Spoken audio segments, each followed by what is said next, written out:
So yun po guys, and magandang araw po sa lahat, especially po sa mga charity viewers po dyan ng PB Team at sa lahat po na nagmamahal po kay Krishna at saka kay Sir Paul. So another topic po yung pag-uusapan po natin. So this time po is alam ko po na pansin na pansin nyo po na marami nga pong mga comments about bashing or mga nambabash nga po kay Krishna. Sa kabila nga po ng pakiusap ni Sir Paul Pugong Bihero na wag pong i-bash si Krishna kasi nga po hindi naman po natin alam kung ano nga ba yung nangyari, totoong nangyari, and also naayos na naman din po ni Sir Paul kung ano man po yung issue po na iyon, and nagkausap naman sila ni Krishna at pinagpahinga muna niya si Krishna or pinagbakasyon muna pansamantala doon sa kanila. So ibig sabihin nagbabakasyon lang si Krishna at babalik din po ito sa PB House sa darating na panahon. So hindi natin alam kung kailan basta babalik po si Krishna kasi yun naman po yung sabi ni Sir Paul na nagpapahinga lamang muna si Krishna, nagbabakasyon muna for the meantime para maayos din po ni Krishna kung ano man po yung mga problema po niya, personal problem tsaka problema nga po sa kanyang pamilya. So yun, kahit gano'n nga po, kahit gano'n po yung pakiusap ni Sir Paul na wag i-bash si Krishna, pero talagang hindi po natin maiiwasan na may mga tao din po talaga na nagalit, nainis, siguro sa sobrang pagmamahal po nila sa Chris Pao, sa sobrang pagmamahal kay Krishna, sa sobrang pagmamahal po nila sa naging tambalan nga po, kaya ganun po yung naging ano po nila, naging reaction po nila. Pero yun, intindihin na lamang po natin ang mga nangyari, and yun nga po, sa kabila nga po ng mga nangyari, mga issues, ay marami pa din po naman ang nananatili pa din po. Mas marami po yung nagmamahal kumbaga kay Krishna. So kahit marami po yung nambabash po sa kanya sa kasalukuyan, ay mas marami naman po yung mga nagmamahal po sa kanya. So alam ko na may ibang nambabash na dahil nga po sa bugso lamang po ng damdamin, dahil nga po sa kung ano man pong issue ang nangyari. But then alam ko na may mga kumbaga resident yung mga dating basher na po talaga na nag-aabang lamang po ng mga pangyayari na ganito, mga pagkakamali na ganito. So alam ko sila po yung mga totoong mga basher po talaga na kahit anong tama, kahit anong magandang gawin po ng Chris Pao, ni Krista o ni Sir Paul, is nag-aabang lamang po talaga sila ng mga pagkakamali na katulad po nito. So sila po yung mga original na basher po talaga, yung mga totoong mga basher. And yung iba, alam ko na, inulit ko nga po, bugso lamang po yun ang damdamin nila kasi nga po hindi naman po nila alam kung ano nga ba yung totoong nangyari, ganito, ganyan. So intindihin na lamang po muna natin, and ipag-pray po natin na itigil na lamang po nila yung pagko-comment ng negative kasi mahirap din po yun. Alam ko na for Krishna is matatag, matapang naman itong babaeng ito kasi marami na siyang pinagdaanan sa buhay regarding sa mga bashers. Isanay na po yan sa mga bashers kahit noon pa man daw wala pa siyang or hindi pa siya vlogger, hindi pa siya kasama ng PB Team, is marami na po siyang mga bashers. So ngayon po online bashers, so sanay na po si Krishna sa mga yan. Pero lagi ko nga sinasabi na kahit na gaano pa po kasanay yung tao sa mga bashers, ay may mga pagkakataon din po talaga na nasasaktan din po yan sila, especially si Krishna, nasasaktan din po yan siya sa mga pamabash sa kanya kasi yun nga, hindi naman totoo yung mga sinasabi, ganito, ganyan. So itigil na lamang po natin yung pamabash, instead is intindihin po natin at ipagpatuloy po natin yung pagmamahal po sa Krishna, kay Krishna at sa Chris Pao. At inulit ko nga po na pinagpahinga lamang po siya ni Sir Paul, bakasyon. Yun po yung sabi ni Sir Paul sa live niya, di ba, na nagpapahinga muna si Krishna, nagbabakasyon muna sa kanila.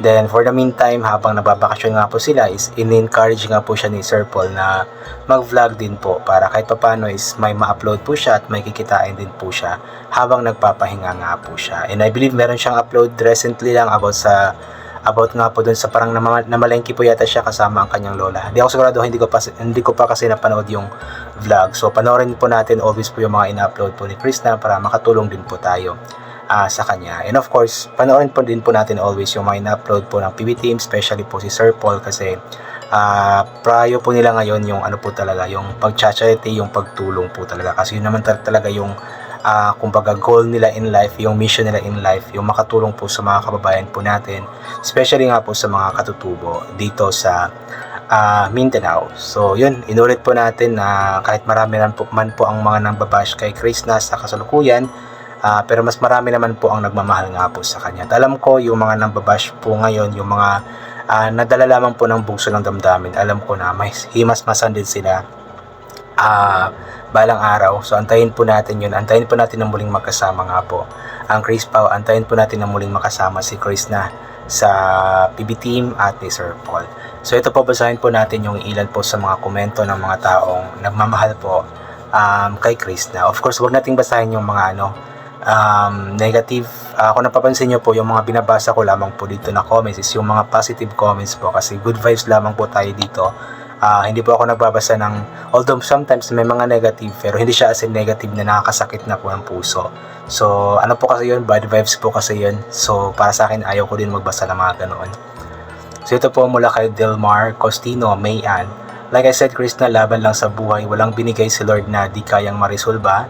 Basta andito lang kami nakasupport kahit magrambulan pa kami dito sa Comsec pagtanggol ka namin. O, di ba? Ang grabe yung pagmamahal po ni Delmar Costino Mayan. At tama po yung sinabi po niya na wala pong ibinibigay na pagsubok ang ating Panginoon po sa atin na hindi po natin kayang resolbahin or kumbaga labanan, kasi lahat naman po ng mga pagsubok is ibinibigay po niya based po sa ating kakayahan.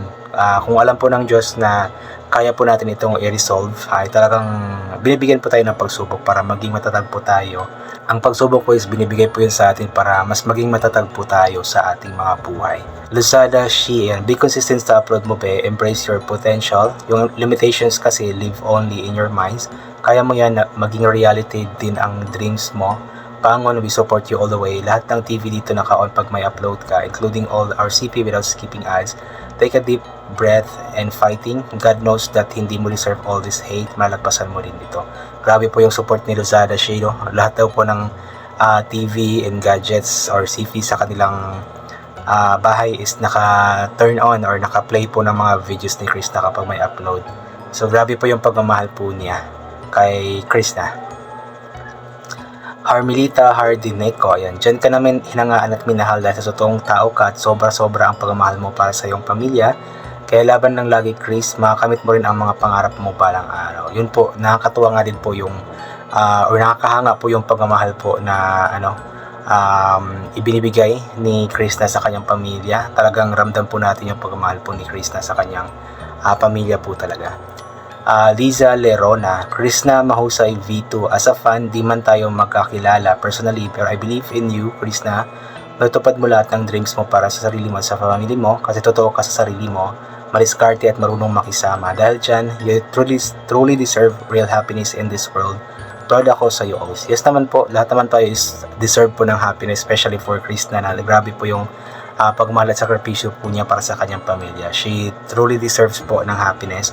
And regarding nga po pala sa kanyang Facebook page po, guys, inulit ko nga po, meron siyang bagong page. Ito pong Chris na mahusay V2. Ito pong nasa comment po ni Ma'am Liza Lerona. Kasi yung old Facebook page po niya is nagkaroon po yata ng problema, kaya gumawa po siya ng bago. Sana i-support po natin. Mary Joy Lurin Porlante, laban lang be para sa family mo. Be strong, wag magpatalo sa mga taong mapanghusga. Di nila hawak ang buhay mo. God bless always, we love you. Tama naman, hindi naman nila hawak yung buhay ni Chris na or buhay natin. So yung mga bashers po na yan, hayaan na po yan sila. At titigil din po ang mga yan. Magsasawa din po ang mga yan.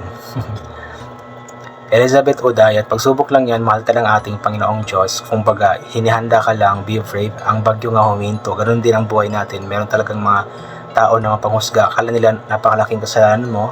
Wala naman sila sa lugar kung saan nandun kayo. Kesyo, ganito, ganyan. Yun nga po, yun po yung punto ko din po. Ano po yung point ng kung i-bash po natin yung isang tao, hindi naman natin alam yung totoong mga bagay na nangyari. Like, wala naman tayo doon, hindi naman tayo 24 hours or 24/7 na nakatingin or nakakita sa mga nangyari, di ba? So, yun, gaya nga po ng sabi ni Sir Paul na hindi naman natin alam yung mga totoong nangyari. So, wag tayong mambash, di ba? Instead is intindihin kung ano yung mga sinasabi. Then, yun, instead na mambash is mag-comment na lamang po ng positive. Kumbaga, encouragement pa para imbis na ma-down, para hindi po mas lalong ma-down po yung tao, kundi ma-boost po yung confidence po niya. Ligaya Agustina, laban ng Chris na marami kami nagmamahal sa iyo, susuportahan ka namin hanggang maabot mo ang mga pangarap mo, di ba? Napakarami po na nagmamahal kay Chris na. Napakarami po, sobra.